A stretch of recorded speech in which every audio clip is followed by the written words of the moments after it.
Okay students, this is the part 2 for today's class. Let's continue with the other questions. How is the tertiary sector different from other sectors? Other two sectors are which sectors? Primary sector and secondary sector. तो पूछा गया है कि जो third sector है, tertiary sector और the service sector, वो कैसे अलग है प्राइमरी और सेकेंडरी से. प्राइमरी और सेकेंडरी सेक्टर्स में primary and secondary sectors are directly employed or involved in the production process.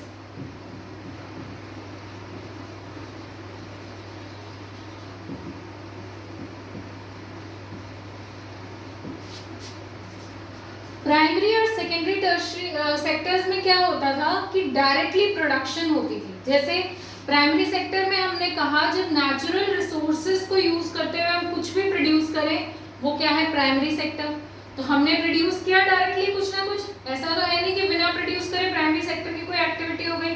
Cotton grow किया, उसमें भी हमने कुछ प्रोडक्शन किया है. अगर हमने माइनिंग की है, ओर्स की, मिनरल्स की, तो भी हमने कोई एक्टिविटी की है. So when we are producing something by using the natural resources, that was primary sector. Secondary sector में क्या हो रहा था? Primary sector की जो products थे उनको यूज करते हुए, उनकी फॉर्म को चेंज करते हुए जब हम और कुछ प्रोड्यूस कर रहे थे वो सेकेंडरी था. When we were producing some items by manufacturing in factories from primary activities, primary activities से हमें जो कुछ मिला उसको हमने दूसरी फॉर्म में चेंज किया, मैन्युफैक्चर किया, वहां से जो प्रोड्यूस निकला दैट वाज सेकेंडरी एक्टिविटी. तो प्राइमरी और सेकेंडरी तो क्या कर रही है, प्रोडक्शन को डायरेक्टली इन्वॉल्व कर रही है, कुछ ना कुछ प्रोडक्शन हो रहा है यहाँ पे. Tertiary sector is not directly involved in production. Tertiary sector is not directly involved in production.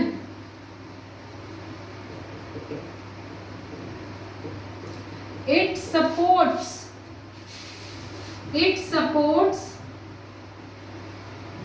and develops the activities of primary and secondary sector.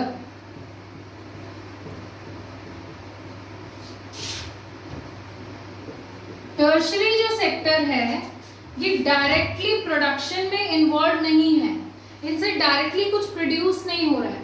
But ये जो सेक्टर है ये प्राइमरी और सेकेंडरी के जो प्रोड्यूस हैं उनको लोगों तक पहुंचाता है.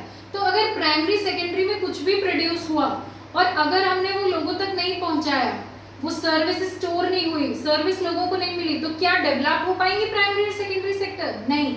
तो प्राइमरी और सेकेंडरी को डेवलप कौन करता है? Tertiary sector, by giving the services और बाय स्टोरिंग द मटेरियल और transporting the material from one place to another. So how is tertiary sector different? Tertiary sector is not directly involved in the production process. It helps in support and development of the two sectors.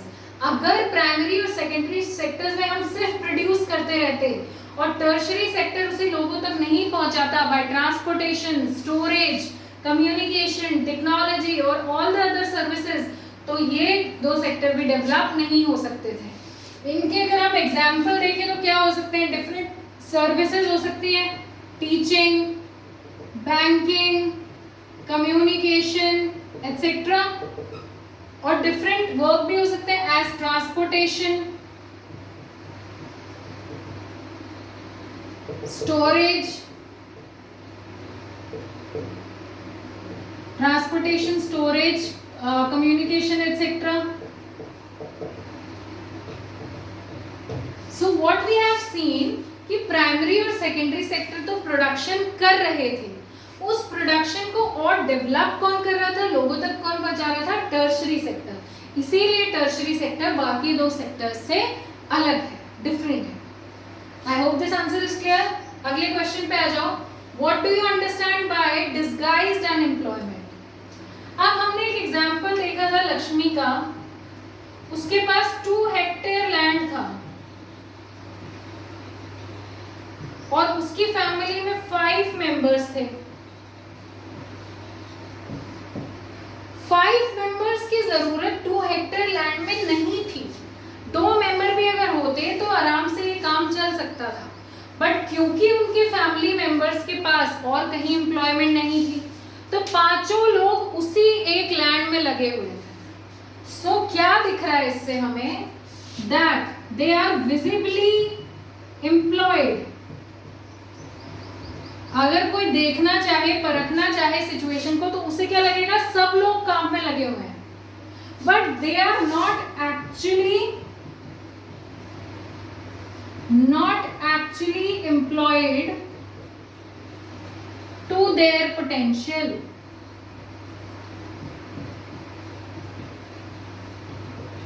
इसका क्या मतलब है?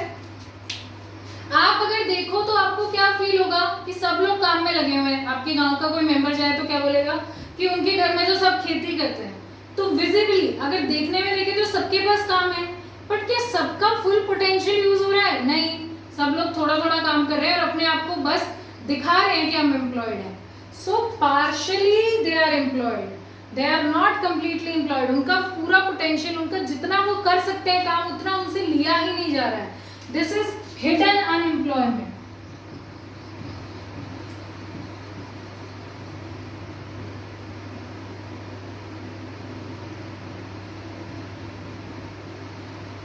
What is this? This is hidden unemployment। कि जब हम लोगों से छुपाना चाहें कि हम अनएम्प्लॉयड हैं। एक तो आप नौकरी करते रहे आपकी फैमिली में कोई, तो लोगों को दिखता रहेगा कि हाँ यार काम पे जाता है, सर्विस करता है, तो इनके घर में एम्प्लॉयमेंट है। अगर नहीं है तो सब लोग अगर उसी छोटी सी लैंड में लगे हुए हैं और ये दिखा रहे हैं कि हमारे पास काम है, बल्कि उनका पूरा पोटेंशियल यूज नहीं हो रहा है। 2 hectares land is very less. So when a person's full potential is not used, they are just trying to hide their unemployment. They are just pretending to be employed. वो बस ये दिखाना चाहते हैं कि हम काम में लगे हुए हैं।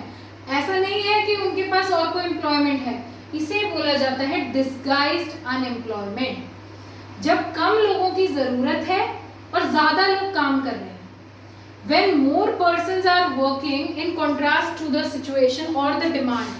When the demand of the persons is less, जब कम लोग काम करें तो भी काम चल सकता है और ज्यादा लोग काम कर रहे हैं उसमें अपनी अनएम्प्लॉयमेंट को छुपाने के लिए, ये होता है डिस्गाइज्ड अनएम्प्लॉयमेंट। अब मैं आपको बोलूं कि क्लास में आप सब लोग बच्चे प्रोजेक्ट वर्क पे काम नहीं कर रहे हो, तो एक छोटा सा प्रोजेक्ट है, उसमें आप 10 बच्चों का नाम लिख दो। 10 बच्चों ने थोड़ी ना वो छोटा सा काम किया होगा, बट अपनी नाकामी छुपाने के लिए हमने उसमें अपना नाम लिख दिया। इसी को बोला जा रहा है डिस्गाइज्ड अनएम्प्लॉयमेंट। जब कम लोगों की जरूरत है, ज्यादा लोग उस काम में जुटे हुए हैं, just to hide their unemployment and their full potential is not being used, this is known as disguised unemployment. इसके एग्जांपल पूछे हैं रूरल एरिया में भी और urban area. What is rural area?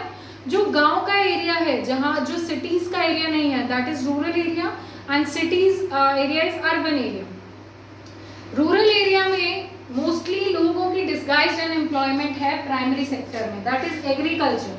कि छोटा सा खेत है और उसमें लोग लगे हुए हैं, ज्यादातर यही हो रहा है, ठीक है। तो mostly disguised unemployment in the case of rural area is in the sector of agriculture. Urban area में क्या हो रहा है, लोग छोटी सी दुकान होती है उनके पास कोई सिटी में, और उसी में बेटे भी बैठे हैं, पापा भी बैठे हैं, मम्मी भी चली जाती हैं कभी कभी।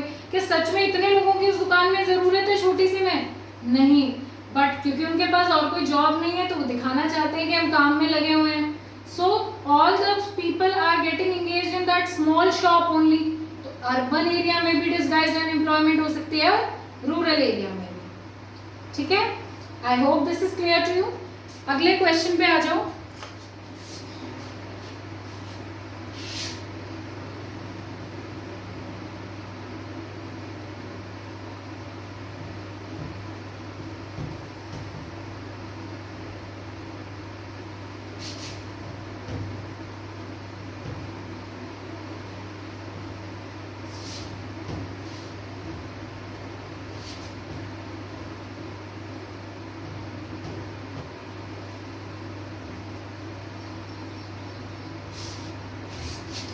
Next question is bit different.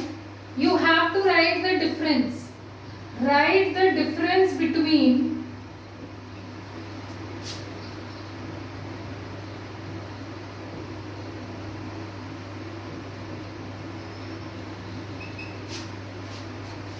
open unemployment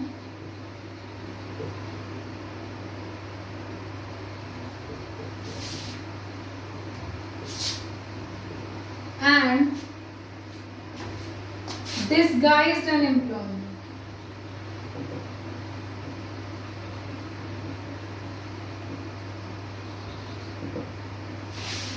अब डिस्गाइज्ड अनएम्प्लॉयमेंट क्या थी वो तो हमने अभी डिस्कस किया है. ओपन एम्प्लॉयमेंट अनएम्प्लॉयमेंट समझ लो.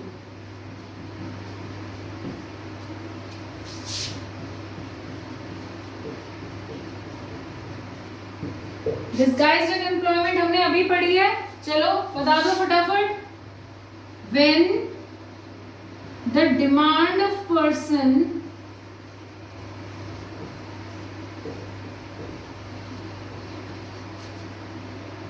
in any work is less,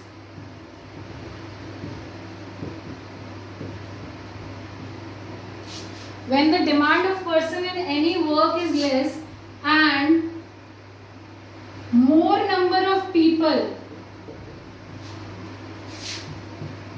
are engaged in it,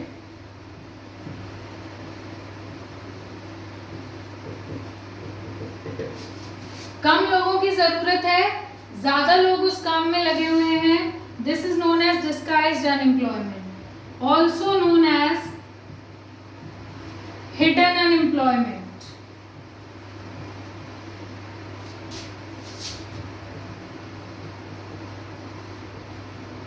ये ज्यादातर कहाँ पाई जाती है disguised unemployment?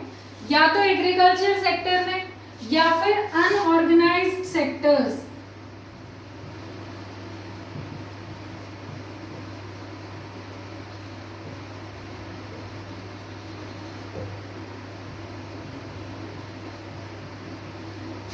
Unorganized sectors are the main example. How? We have learned what is unorganized sector. कि जब आपके पास सिक्योरिटी ऑफ वर्क ना हो. सिक्योरिटी ऑफ वर्क तो इसमें है ही नहीं क्योंकि आपके पास एम्प्लॉयमेंट ही नहीं है.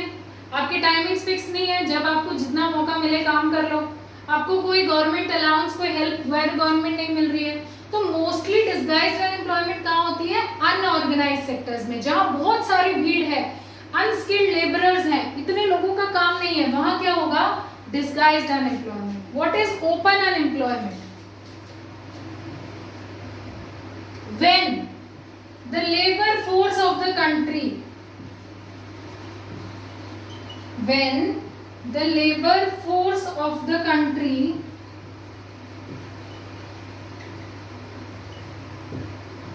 are not having adequate opportunities for employment.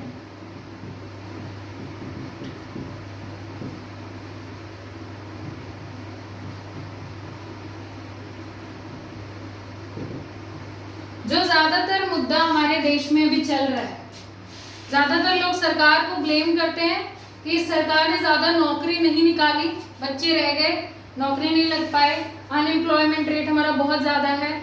तो यही होती है ओपन अनएम्प्लॉयमेंट.